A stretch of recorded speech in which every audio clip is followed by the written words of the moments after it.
എൻ്റെ കഴിഞ്ഞ 22 വർഷത്തെ ഡയറക്റ്റ് സെല്ലിംഗ് എക്സ്പീരിയൻസിൽ ഞാൻ കണ്ടിട്ടുള്ളത് മറ്റ് പല ബിസിനസ്സുകളുമായി കമ്പയർ ചെയ്ത് നോക്കുമ്പോൾ ഒരുപക്ഷെ കൂടുതൽ ക്വിറ്റേഴ്സ് എന്ന് പറയുമ്പോൾ വിട്ടിട്ട് പോകുന്ന ആൾക്കാർ, ലൂസേഴ്സ് എന്ന് പറയുന്നതിനൊക്കെ നല്ലത് ക്വിറ്റേഴ്സ് എന്ന് പറയുന്നതാണ്. കൂടുതൽ ക്വിറ്റേഴ്സ് ഉള്ളൊരു ഇൻഡസ്ട്രിയാണ് ഡയറക്റ്റ് സെല്ലിംഗ് ഇൻഡസ്ട്രി. വിന്നേഴ്സും ക്വിറ്റേഴ്സുമായിട്ടുള്ള റേഷ്യോ നോക്കിയാൽ ഡെഫിനറ്റ്ലി എല്ലാ ബിസിനസ്സുകളിലും നോക്കുകയാണെങ്കിൽ ക്വിറ്റേഴ്സ് ഉണ്ടാകും. പക്ഷേ ഡയറക്റ്റ് സെല്ലിംഗ് ഇൻഡസ്ട്രിയിൽ ആ നമ്പർ വളരെ കൂടുതലാണ്.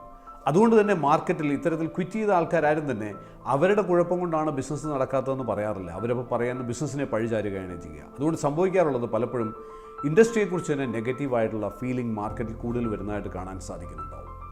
ഇൻഫാക്റ്റ് എന്തുകൊണ്ടാണ് ഈ ക്വിറ്റേഴ്സിൻ്റെ എണ്ണം കൂടുന്നത്? പ്രധാനമായിട്ട് നോക്കുകയാണെങ്കിൽ അതിന് പ്രധാന കാരണം ഒരാൾ വളരെ പ്രതീക്ഷയോടുകൂടി ഈ ബിസിനസ്സുമായിട്ട് അസോസിയേറ്റ് ചെയ്യുന്നു, ലിവറേജബിലിറ്റിയെക്കുറിച്ച് മനസ്സിലാക്കുന്നു, ഇതിൻ്റെ റെസിജ്വൽ ഇൻകം എന്താണെന്നുള്ളത് മനസ്സിലാക്കുന്നു, അതിൻ്റെ എല്ലാ ബ്യൂട്ടിയും മനസ്സിലാക്കിയ ശേഷം വരുന്ന ഒരാൾ പിന്നെ അയാൾ ചെയ്യേണ്ട ജോലി എന്ന് പറയുന്നത് പുതിയ ആൾക്കാരെ കണ്ടെത്തുക എന്നുള്ള ജോലിയിലേക്ക് മാറുന്നു. പല കമ്പനികളും കസ്റ്റമർ ക്രിയേഷനെ കുറിച്ച് സംസാരിക്കാറ് പോലുമില്ല. പുതിയ ആൾക്കാരെ അവരുടെ നെറ്റ്വർക്കിലേക്ക് കൊണ്ടുവരുന്നതിനെക്കുറിച്ച് മാത്രമാണ് സംസാരിക്കാറുള്ളത്. അതുകൊണ്ട് ആരെ കണ്ടാലും അവനൊക്കെ ബിസിനസ് ചെയ്യുന്ന ആൾക്കാരാണ്, അല്ലെങ്കിൽ അവരുടെ മുമ്പിൽ ബിസിനസ് ഓപ്പർച്യൂണിറ്റി എങ്ങനെ കാണിക്കാം എന്നുള്ളതാണ് പലപ്പോഴും പല ആൾക്കാരും ചിന്തിക്കുന്നത്. അതുതന്നെ പല ആൾക്കാരിലും വലിയൊരു അവേർഷൻ ക്രിയേറ്റ് ചെയ്യുന്നുണ്ട്. ഇനി അത് എല്ലാ ആൾക്കാർക്കും അതിനുള്ള സ്കില്ലില്ല.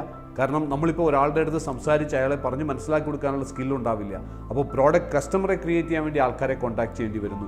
ഈവൻ ബിസിനസ് ഓപ്പർച്യൂണിറ്റി മറ്റുള്ള ആൾക്കാരുമായിട്ട് ഷെയർ ചെയ്യാൻ ആൾക്കാരെ കോൺടാക്ട് ചെയ്യണം. അവിടെയൊക്കെ റിജക്ഷൻസ് ഉണ്ടാവുന്നു. അങ്ങനത്തെ റിജക്ഷൻസ് വരുന്ന സമയത്താണ് പലരും ഉള്ളിലേക്ക് വലിയുന്നതും. കുറച്ച് കഴിയുമ്പോഴത്തേക്ക് ഇത് എന്നെക്കൊണ്ട് നടക്കുന്ന കാര്യമല്ല. മിക്ക കേസുകളിലും പ്രോപ്പർ ട്രെയിനിങ്ങുകളും ഇല്ല എന്ന് വന്നു കഴിഞ്ഞാലത്തെ അവസ്ഥ ഒന്ന് ആലോചിച്ച് നോക്കൂ. ഇതുകൊണ്ട് സംഭവിച്ചിട്ടുള്ളത് എന്താണെന്ന് ചോദിച്ചാൽ, ഇന്ത്യൻ മാർക്കറ്റിൽ മൊത്തം നോക്കുകയാണെങ്കിൽ world federation for direct sellers association July 1, 2010 കൊണ്ടുവന്നിരിക്കുന്ന റിപ്പോർട്ട് അനുസരിച്ച് നോക്കിയാൽ ഇന്ത്യൻ ഡയറക്റ്റ് സെല്ലിംഗ് മാർക്കറ്റിൽ ജെനുവിനായിട്ടുള്ള കമ്പനികൾ, ഉൽപ്പന്നങ്ങളുടെ വിൽപ്പനയെ ആധാരമാക്കി ബിസിനസ് നടക്കുന്ന കമ്പനികളുടെ മാത്രം നോക്കിയാൽ വെറും 57 ലക്ഷം ആൾക്കാർ മാത്രമേ ഇന്ത്യൻ ഇൻഡസ്ട്രിയിൽ ആക്റ്റീവായി ഉള്ളൂ. ഇവിടെ പല കമ്പനികളിൽ 2 കോടി ആൾക്കാരുണ്ട്, 3 കോടി ആൾക്കാരുണ്ട് എന്നൊക്കെ പറയുന്നത് ഈ ആപ്ലിക്കേഷൻ സൈൻ ചെയ്ത ആൾക്കാരാണ്. ഇതേപോലെ വന്ന് ക്വിറ്റ് ചെയ്ത് പോയ ആൾക്കാരുടെ എണ്ണമാണ് ഈ പറഞ്ഞുകൊണ്ടിരിക്കുന്നത്. ഓരോ മാസവും ഞാൻ കരുതുന്നത് ഈ ഇന്ത്യയിൽ നോക്കുകയാണെങ്കിൽ ലക്ഷക്കണക്കിന് ആൾക്കാർ അസോസിയേറ്റ് ചെയ്യുന്നുണ്ട്. പക്ഷെ ഇവരിൽ പല ആൾക്കാർക്ക് സംഭവിക്കുന്ന അവർ 1-2 ആൾക്കാരുമായിട്ട് സംസാരിക്കേണ്ടി വരുന്നു. സംസാരിക്കുമ്പോൾ തന്നെ കിട്ടുന്ന റെസ്പോൺസ് വെച്ചുകൊണ്ട് അവരെ കൊണ്ട് നടക്കില്ല എന്ന് മനസ്സിലായി അവർ ക്വിറ്റേഴ്സായിട്ട് മാറുന്നു. അതിനുശേഷം അവർ തന്നെ ഇൻഡസ്ട്രിക്കെതിരെ നെഗറ്റീവായിട്ട്, അല്ലെങ്കിൽ ഇത് കമ്പനിക്കെതിരെ നെഗറ്റീവായിട്ട് സംസാരിക്കുന്ന അവസ്ഥയുണ്ടാവുന്നു. ഇത് കാലാകാലങ്ങളായിട്ട് അനുവർത്തിച്ച് പോന്നുകൊണ്ടിരിക്കുകയാണ്. 25 വർഷമായി ഇൻഡസ്ട്രി ഇന്ത്യയിൽ വളരെ ആക്റ്റീവായിട്ടുണ്ടായിട്ട്, എന്നിട്ട് ആരും തന്നെ ഇതിനൊരു പ്രത്യേകമായിട്ട് നോക്കിയാൽ ഒരു സൊല്യൂഷൻ ഉണ്ടാക്കിയിട്ടില്ല എന്നുള്ളൊരു സങ്കടകരമായ കാര്യമാണ്.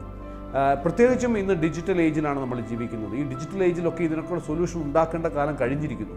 എന്തായാലും വളരെ സന്തോഷത്തോടു കൂടി എനിക്ക് പറയാൻ സാധിക്കും, ഞാൻ തുടക്കം കുറിച്ചിരിക്കുന്ന വീറൂട്ട്സ് എന്നുള്ള കമ്പനിയിൽ നമ്മൾ ഇതിനൊരു സൊല്യൂഷൻ ഉണ്ടാക്കി കഴിഞ്ഞു. 2 മാസം മാത്രമേ നമ്മളിപ്പോൾ ഇത് ഓപ്പറേഷൻ സ്റ്റാർട്ട് ചെയ്തിട്ടായിട്ടുള്ളൂ. നവംബർ 1, 2020 നമ്മൾ ബിസിനസ് സ്റ്റാർട്ട് ചെയ്തത്. 2 മാസം കൊണ്ട് തന്നെ നമുക്ക് മാർക്കറ്റിൽ നിന്ന് കിട്ടിയിട്ടുള്ള റെസ്പോൺസും, ഇന്ന് വീറൂട്ട്സുമായിട്ട് അസോസിയേറ്റ് ചെയ്ത് ഇതിൻ്റെ ബിസിനസ്സിലും ഇതിൻ്റെ കരിയർ പാത്തിലും ഒക്കെ അസോസിയേറ്റ് ചെയ്തിട്ടുള്ള ആൾക്കാരുടെ പ്രൊഫൈലും ഒക്കെ കാണുമ്പോൾ തീർച്ചയായും എന്താണോ നമുക്ക് ഈ ഇൻഡസ്ട്രിയിൽ മിസ്സായിരുന്നത് തിരിച്ചു വരുന്നതായിട്ട് എനിക്ക് മനസ്സിലാക്കാൻ സാധിക്കുന്നു.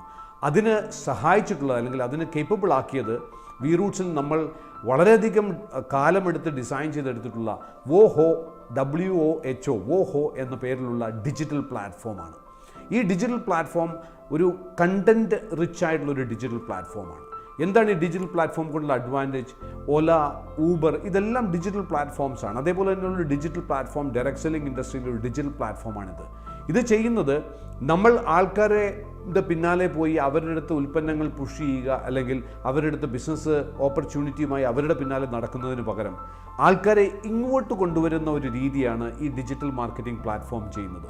കസ്റ്റമേഴ്സിനെ ഇങ്ങോട്ട് പുള്ള് ചെയ്യാൻ സാധിക്കുന്നു, അല്ലെങ്കിൽ ഇങ്ങോട്ട് വലിക്കാൻ സാധിക്കുന്നു, അല്ലെങ്കിൽ പുൾ മാർക്കറ്റിംഗ് എന്ന് പറയില്ലേ, അല്ലെങ്കിൽ ബിസിനസ്സിൽ താല്പര്യമുള്ള ആൾക്കാരെ അത് മനസ്സിലാക്കി ഇങ്ങോട്ട് വരുവാനായിട്ട് ഉതകുന്ന തരത്തിലുള്ള ഒരു പ്ലാറ്റ്ഫോമാണ് നമ്മളുടെ WOHO പ്ലാറ്റ്ഫോം.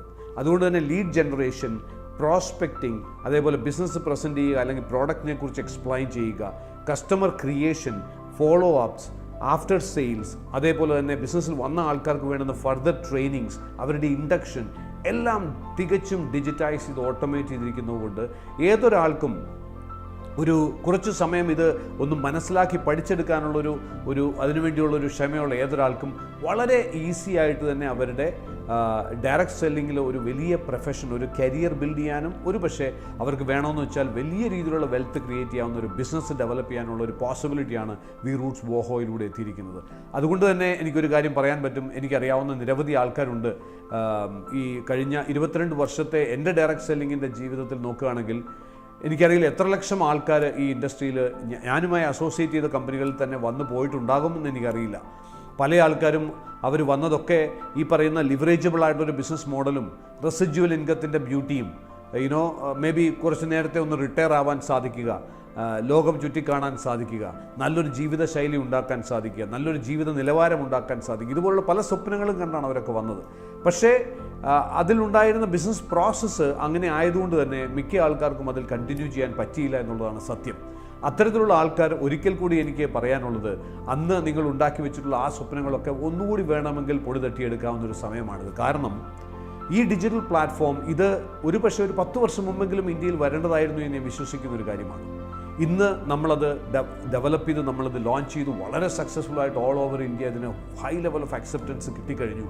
ഇതിലൂടെ ആൾക്കാരെ കോൺടാക്റ്റ് ചെയ്യുക, ആൾക്കാരുമായിട്ട് കമ്മ്യൂണിക്കേറ്റ് ചെയ്യുക, ആൾക്കാരെ കസ്റ്റമേഴ്സിനെയും അതേപോലെ തന്നെ ബിസിനസ്സിൽ താല്പര്യമുള്ള ആൾക്കാരെയും നമ്മളുടെ ബിസിനസ്സിലേക്ക് എത്തിക്കുക, ഇതുപോലുള്ള എല്ലാ ടാസ്കുകളും ലഘൂകരിച്ചിരിക്കുന്നു, സിംപ്ലിഫൈ ചെയ്തിരിക്കുന്നു. ഇതാണ് ഇതിനകത്ത് നടന്നിട്ടുള്ളത്. നമ്മളുടെ ഒബ്ജക്റ്റീവ് തന്നെ മേക്കിംഗ് ലൈഫ് ഈസി എന്നുള്ളതാണ്. ജീവിതത്തെ എങ്ങനെ സിംപ്ലിഫൈ ചെയ്യാൻ സാധിക്കുക എന്നുള്ളതാണ്. അതിലൂടെ കസ്റ്റമർ ക്രിയേഷൻ എന്ന് പറയുന്നത് വളരെ ഈസിയാണ്. അതുകൊണ്ട് നമ്മൾ വോഹോയിൽ വർക്ക് ചെയ്യുന്ന എല്ലാ ആൾക്കാരും പറയുന്ന ഒരു സ്റ്റേറ്റ്മെൻ്റ് ഉണ്ട്, selling is fun. Selling is fun. Prospecting എന്ന് പറയുന്നത് വളരെ സിംപ്ലിഫൈഡ് ആയിട്ടുള്ള ഒരു ഫോർമാറ്റിലേക്ക് മാറി. അതോടുകൂടി ജീവിതം വളരെ ഈസിയായി. ഒരു കാര്യം മനസ്സിലാക്കുക, ഡയറക്റ്റ് സെല്ലിംഗ് ഇൻഡസ്ട്രിക്ക് ഇന്ത്യയിലുള്ളിടത്തോളം സാധ്യത വേറൊരു രാജ്യത്തുമില്ല. പക്ഷേ ഈ സാധ്യത എന്ന് പറയുന്നതല്ലാതെ സാധ്യതയിലേക്ക് എത്താൻ പറ്റുന്ന തരത്തിലുള്ള ഒരു സ്ട്രാറ്റജിയും ഇന്ത്യൻ മാർക്കറ്റിൽ ഇതുവരെ ഉണ്ടായിട്ടില്ല എന്നുള്ളതാണ് സത്യം. അതുകൊണ്ടുണ്ടായത് 25 വർഷം കഴിഞ്ഞിട്ടും ഈ ഇൻഡസ്ട്രിയുടെ മൊത്തം ഇന്ത്യയിലെ ടേൺ ഓവർ $2 ബില്യൺ പോലും എത്തിയിട്ടില്ല എന്നുള്ളതാണ് സത്യം. അമേരിക്കയിൽ $35 ബില്യൺ ഇൻഡസ്ട്രിയുടെ ടേൺ ഓവർ. ചൈനയിൽ $27 ബില്യൺ ഇൻഡസ്ട്രിയുടെ ടേൺ ഓവർ. നമ്മുടെ കൊച്ചു കേരളത്തിൻ്റെ മാത്രം പോപ്പുലേഷനുള്ള മലേഷ്യയിൽ $6 ബില്യൺ ഈ ഇൻഡസ്ട്രിയുടെ ടേൺ ഓവർ. ഇന്ത്യയിൽ $2 ബില്യൺ പോലും എത്തിയിട്ടില്ല. അതിനുള്ള കാരണം എന്താണെന്ന് ചോദിച്ചാൽ പ്രധാനമായിട്ടുള്ള കാരണം കാലത്തിനനുസൃതമായിട്ട് ഇൻഡസ്ട്രിയിൽ ഇന്ത്യയിൽ മാറ്റങ്ങൾ വന്നില്ല എന്നുള്ളത് തന്നെയാണ്. ഡിജിറ്റൈസേഷൻ എല്ലാ മേഖലയും മാറ്റിമറിച്ചു. ഓലായും ഊബറും എയർബിഎൻബിയും നമ്മൾ ഹോട്ടൽ ബുക്ക് ചെയ്യുന്ന രീതി, ഫ്ലൈറ്റ് ബുക്ക് ചെയ്യുന്ന രീതി, ടാക്സി ബുക്ക് ചെയ്യുന്ന രീതി, ഭക്ഷണം ഓർഡർ ചെയ്യുന്ന രീതി എല്ലാം മാറി. പക്ഷേ ഡയറക്റ്റ് സെല്ലിംഗ് മാത്രം എങ്ങനെയാണോ 20 വർഷം മുമ്പ് നടന്നത് അങ്ങനെ തന്നെ നടന്നുകൊണ്ടിരിക്കുന്നു. അങ്ങനെ ഒരിക്കലും സാധ്യമല്ല. കാലത്തിൻ്റെ മാറ്റത്തിനെ ഉൾക്കൊള്ളാതെ ഒരു ഇൻഡസ്ട്രിക്ക് മൂവ് ചെയ്യാൻ പറ്റില്ല. അത് മനസ്സിലാക്കി തന്നെയാണ് 22 വർഷത്തെ എൻ്റെ പൂർണ്ണമായുള്ള എക്സ്പീരിയൻസ് ഉപയോഗിച്ചുകൊണ്ട് ഇനിയുള്ള കാലം ഈ ഇൻഡസ്ട്രിക്ക് വേണ്ടി ഒരു കോൺട്രിബ്യൂഷൻ ചെയ്യണം എന്നുള്ള ഒരു വലിയൊരു ഡ്രീമോട് കൂടി തന്നെയാണ് വി റൂട്ട്സ് നമ്മൾ ലോഞ്ച് ചെയ്തതും ഈ പവർഫുൾ ആയിട്ടുള്ളൊരു ഡിജിറ്റൽ പ്ലാറ്റ്ഫോം നമ്മൾ അവതരിപ്പിച്ചതും അതിന് വലിയ രീതിയിലുള്ള ഓൾ ഓവർ ഇന്ത്യ മാത്രമല്ല ഗ്ലോബലി ഇതിന് അക്സെപ്റ്റൻസ് കിട്ടിക്കൊണ്ടിരിക്കുകയാണ്. കാരണം ഈ ഡിജിറ്റൽ പ്ലാറ്റ്ഫോമിൻ്റെ അഡ്വാൻറ്റേജ് ഇന്ത്യക്ക് പുറത്തുള്ള ഇന്ത്യക്കാർക്ക് അവർക്ക് ഈ ഡിജിറ്റൽ പ്ലാറ്റ്ഫോം യൂസ് ചെയ്തുകൊണ്ട് ഇന്ത്യക്കുള്ളിൽ ബിസിനസ് ചെയ്യാൻ സാധിക്കുന്നു എന്നുള്ളതും വലിയൊരു അഡ്വാൻറ്റേജ് തന്നെയാണ്. അതുകൊണ്ട് ഒരിക്കലെങ്കിലും ഡയറക്റ്റ് സെല്ലിംഗ് ഇൻഡസ്ട്രിയുടെ ബ്യൂട്ടി മനസ്സിലാക്കിയിട്ടുള്ള ആൾക്കാർ, അതിൽ ഒന്ന് കൈവച്ച് ഒന്ന് മുന്നോട്ട് കൊണ്ടുപോകണമെന്ന് ആഗ്രഹിച്ച ആൾക്കാർ, ഒരുപക്ഷെ നമ്മൾ വിചാരിച്ച രീതിയിൽ ഉള്ള ആൾക്കാർ നമ്മളോടൊപ്പം അസോസിയേറ്റ് ചെയ്യാത്തത് കൊണ്ടോ അല്ലെങ്കിൽ നമ്മൾ വിചാരിച്ച രീതിയിൽ കസ്റ്റമേഴ്സിനെ ക്രിയേറ്റ് ചെയ്യാൻ പറ്റാത്തത് കൊണ്ടോ നിരാശ കൊണ്ട് നമ്മൾ നിർത്തിപ്പോയ ആൾക്കാർ എല്ലാവർക്കും ഒരു നല്ല ചാൻസ് വന്നിരിക്കുന്നു എന്നുള്ളത് മനസ്സിലാക്കുക. കാരണം ഇനിയുള്ള കാലം എംപ്ലോയ്മെൻറ്റിനെ ബേസ് ചെയ്തൊന്നും ജീവിക്കുക എന്ന് പറയുന്നത് പോസിബിൾ അല്ല. ഇനിയുള്ള കാലം നമ്മളെ സംബന്ധിച്ച് വർക്ക് ഫ്രം ഹോം ഓപ്പർച്യൂണിറ്റികളുടെ കാലത്തേക്കാണ് നമ്മൾ കടക്കുന്നത്. ഇനിയുള്ള കാലം മൈക്രോ എൻ്റർപ്രൈസുകളുടെ കാലമാണ്. ഗിഗ് എക്കണോമി എന്നാണ് പറയുന്നത്. മൈക്രോ എൻ്റർപ്രൈസുകൾ സ്വന്തമായിട്ട് എന്തെങ്കിലും ചെറിയ രീതിയിൽ ചെയ്ത് അതിനെ വലുതാക്കിയെടുക്കാൻ സാധിക്കുക. അതിന് ഉതകുന്ന തരത്തിലുള്ളൊരു ഡിജിറ്റൽ പ്ലാറ്റ്ഫോമാണ് വോഹോ. അതുകൊണ്ട് നിങ്ങളുടെ സ്വപ്നങ്ങൾ ഒരിക്കൽ കൂടി പൊടി തട്ടിയെടുത്ത് ജീവിതത്തിൽ കുറച്ച് നല്ല രീതിയിലുള്ള നേട്ടങ്ങളൊക്കെ ഉണ്ടാക്കുക എന്നുള്ളൊരു തീരുമാനം എടുത്തിട്ടുണ്ടെങ്കിൽ അതിന് പറ്റുന്ന രീതിയിൽ നിങ്ങളെ നയിക്കാൻ സാധിക്കുന്ന ഒരു വളരെ പവർഫുൾ ആയിട്ടുള്ള ഒരു ഡിജിറ്റൽ പ്ലാറ്റ്ഫോം വോഹോ ഇതുമായി അസോസിയേറ്റ് ചെയ്ത് നിങ്ങളുടെ ജീവിതത്തെ ഈസിയാക്കാം, നിങ്ങളുടെ ജീവിതത്തെ വളരെയധികം മനോഹരമാക്കി മാറ്റാൻ സാധിക്കും.